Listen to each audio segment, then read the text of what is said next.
Եթե անկեղծ չէի սպասում, որ ես կհայտնվեմ եզրափակչում, բայց հաճելի էր, ու հետաքրքրականը նա էր, որ ես հայտնվեցի եզրափակչում Վիկտորիայի հետ, ում հետ ոչ միայն ընկերացել ենք, այլ նաև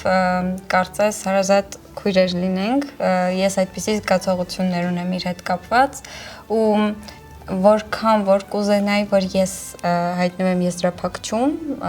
նույնքան կուզեի, որ Վիկտորիան հայտնվեր։ Դեռևս ինֆորմացիան ամբողջությամբ չեմ մարսել, այսպես ասած, բայց շատ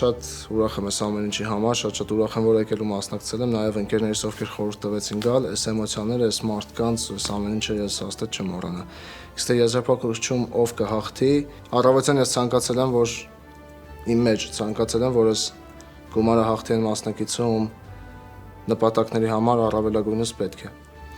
Ու հիմա մնացել ընդամենը վերջին մի քայլ ու կանխատեսումներ այլևս չեմ ուզում անել, տեսնենք։ Անկեղծ ասած, միայն այն, որ ես հիմա եզրափակչում եմ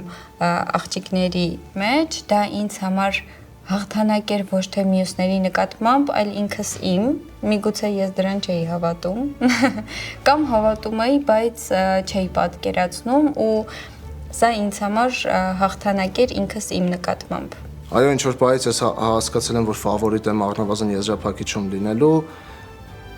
ընդամենը րոպեներ առաջ հավակնորդը կամ ես էի կամ Արմանը ինձ համար, ես հայտնվեցի այստեղ ու հիմա մնացել է վերջին մի քայլ։ Ես իրոք չեմ ուզում կանխատեսել։ Ինչպես կանխատեսում էի իմ կամ Արմանի եզրափակչում հայտնվելը, այդպես հիմա կանխատեսում եմ իմ կամ Անահիտի հաղթանակը։ Այս էմոցիոնալ պահին Անահիտին եւ Սերգեյին ընդամենը մեկ հարց է տրվելու. արդյոք պատրաստ են կիսել մրցանակը 20 միլիոն դրամը, եթե հենց իրենք հաղթեն։ Սա թերևս այս երկարատև եւ փորձություններով լի ընթացքի ամենակարևոր որոշումն է։ Ես պատրաստ եմ կիսել 20 միլիոն դրամը Սերգեյի հետ։ Հաղթելու դեպքում ես